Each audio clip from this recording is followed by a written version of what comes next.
Here we go. Got a challenge from Devon, Baker Street Bishop. And I decided for this game I was going to kick off with d4. This is another dual commentary game, so be sure and check out Devon's version as well.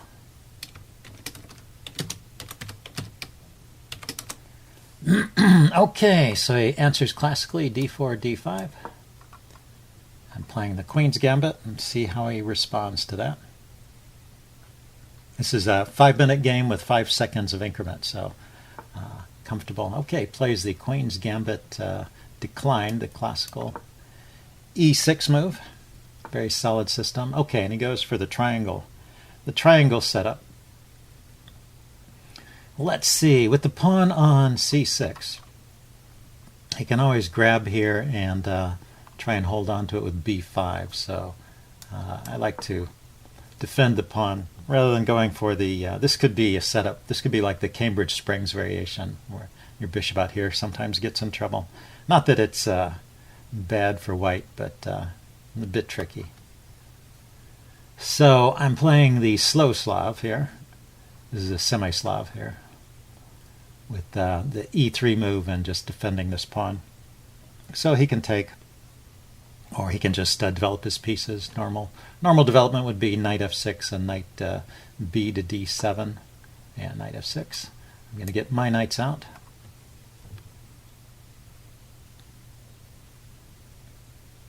And yeah, if he plays knight b d7, we can go into the Moran variation. I'll play bishop d3. He takes. That would be the Moran. Yeah, so that's fine. I always thought this was okay for white as well. I mean, this is one of those positions I play from both sides, as black and as white. Black takes that pawn and then plays b5 to kick the bishop back. And he goes there. I usually go with the a6 move. The idea is, in either case, you want to push this c pawn forward. I think I can push on with e4 immediately. So let's see. See if I'm right about that. It's one of those things. Let's see. He can play b4. I think that's the normal move here after the bishop b7. In the bishop b7 line, normally they play with b4, kicking the knight around. And that's about as far as I know. This is, but it leads to interesting positions, is what I've found. So we'll see what we get here.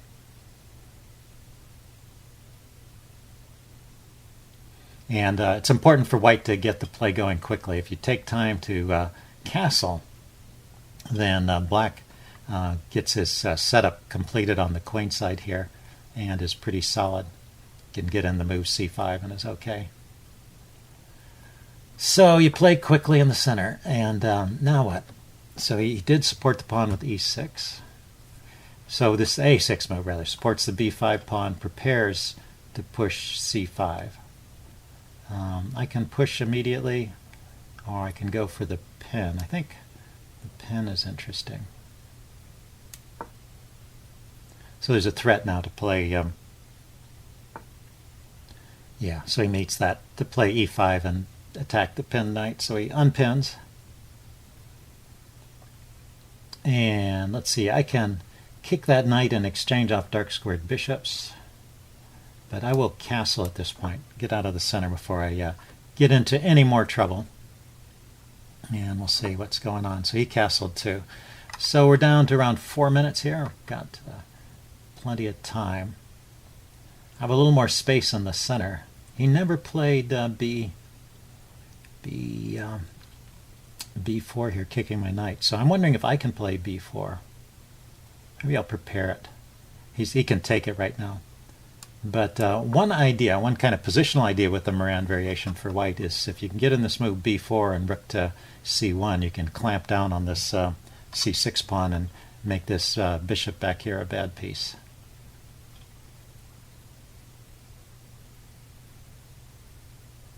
But he can play c5 right now and probably should. You should play that at the earliest chance. Oh, he plays this way. That's interesting too.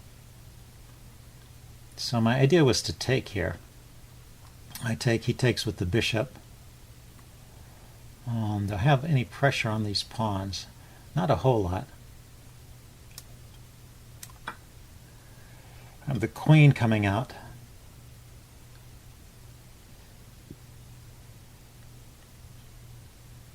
to b3. Oh, he kicks my bishop first. Interesting. So I can take the knight or I can retreat. I think, yeah, I don't want to give up that bishop just yet, and I think g3 will probably be a good square for that piece. Could have also gone back to f4. Let's see, my center is still defended. Let's see, what are his pieces doing? His bishop, he can grab this pawn pretty much at any time. I guess he's not in a hurry to do that. Queen to b3 might be a little bit awkward, though. It hits the bishop and hits that bishop behind it, so the bishop will be stuck there. But can I really exploit that? I mean, queen b3, he can play a5. So bishop takes b4, queen to b3. He can play a5 defending the bishop. But if he doesn't play a forcing move, I might play something like queen a4 and rook to c1. Try and pile up on the c-pawn. Yeah, so he's just defending his bishop. Maybe preparing some knight maneuver. This knight can move with tempo. I can take the bishop.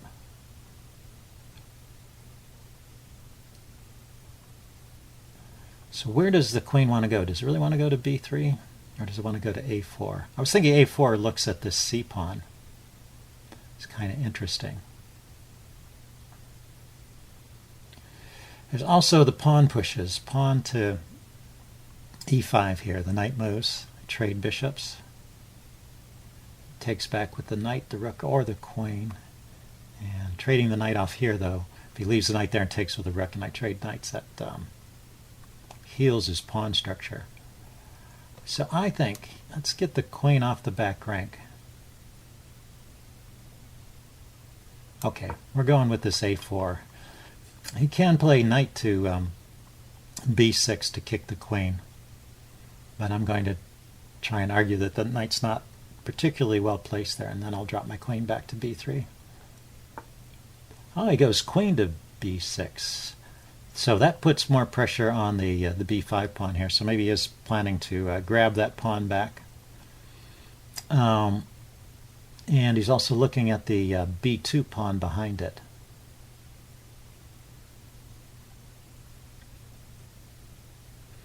Interesting. So he had this idea, I guess, when he defended the bishop, so he could move the queen here. I could prompt a trade of queens here. Let's see, queen a5. He takes, I take with the rook. He takes the pawn, I take, he comes back with the bishop.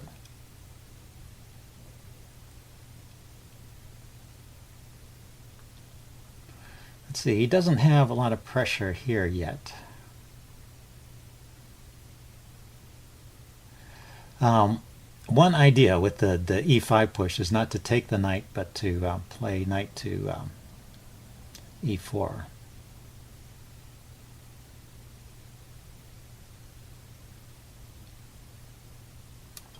Let's go with this one. Let's see, 230 to 140. Okay, I spent way too much time thinking about that one. Anyway, knight e4, that's a good square for the knight.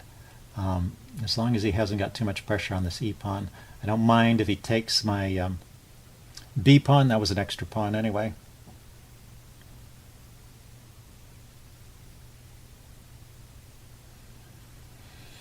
And I'll get rid of this dark squared bishop here when he moves the knight first. First I'll get rid of the bishop. Then I'll play knight to e4. That's what I'm thinking. And he still ends up winning this pawn because his knight will be attacking it as well as his queen, even after I get rid of this bishop, if he takes with the rook. Okay, so a minute 40 to a minute 40 is going to turn into a quick series of moves at the end, I guess.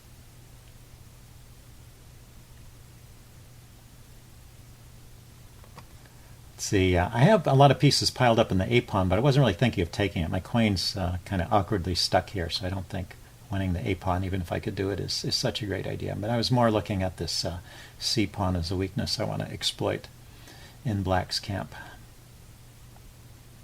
Either take it or restrain it so that this bishop stays out of the action. Okay, he's down to a minute 7.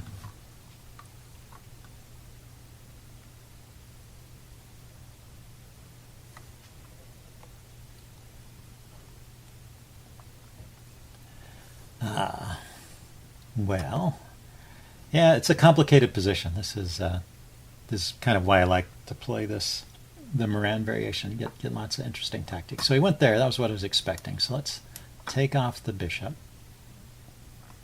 This is defended. I played that kind of quickly, but I didn't want to get too far behind. And my idea was to move the knight now to this square. And now he can chop off the b pawn at this point. But that's the extra pawn I won anyway, so it's not a big deal. Now this knight has great prospects. It comes into the d6 square, putting pressure on the bishop. And he's hitting my bishop here. Maybe I didn't account for this correctly. Yeah, let's not move too hastily here. So where do I want to go with this bishop?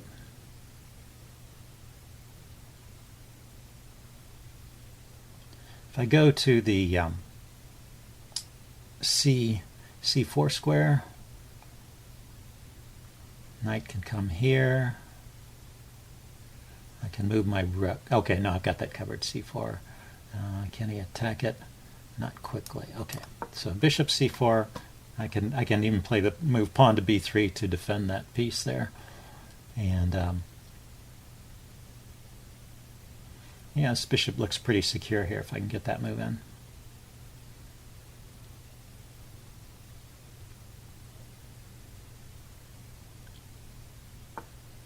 Okay, yeah, so this is the classic break. He pushes that pawn forward, he attacks my knight.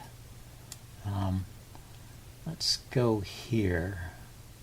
I need to play that. Takes here, I can take the bishop and then take the pawn back. That was what I was thinking.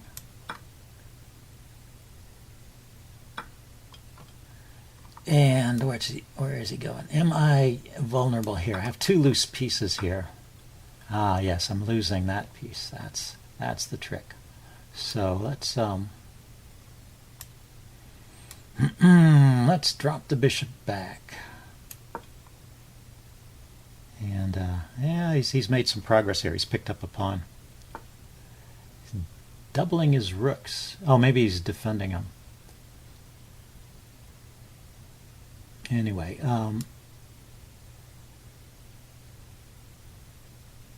I could grab this pawn here.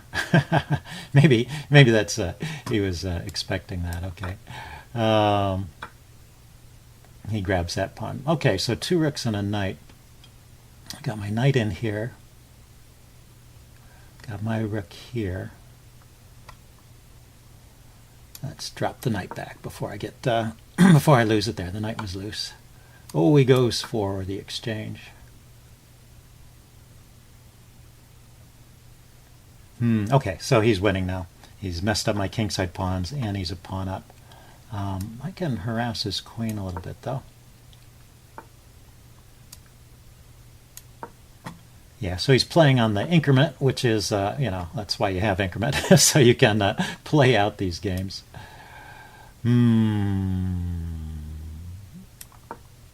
Yeah, he's got a pretty good setup here. His rooks are secure. His king is not weak there.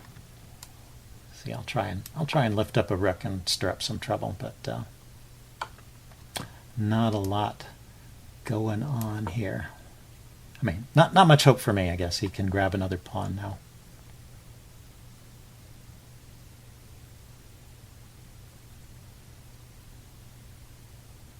He's probably looking for the quickest way to checkmate.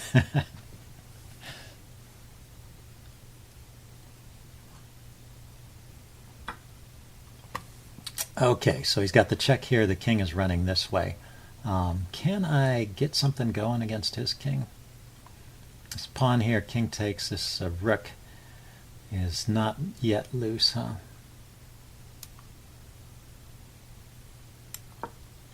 I need to protect my rooks, so.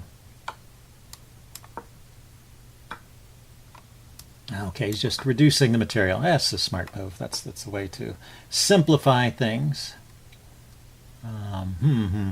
What to do here?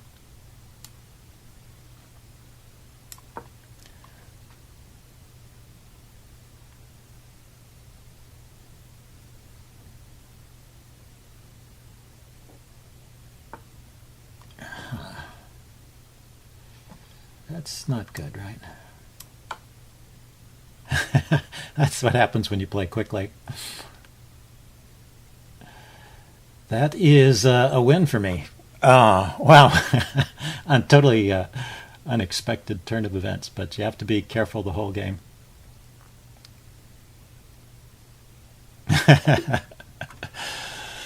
Okay, well, I got lucky that one.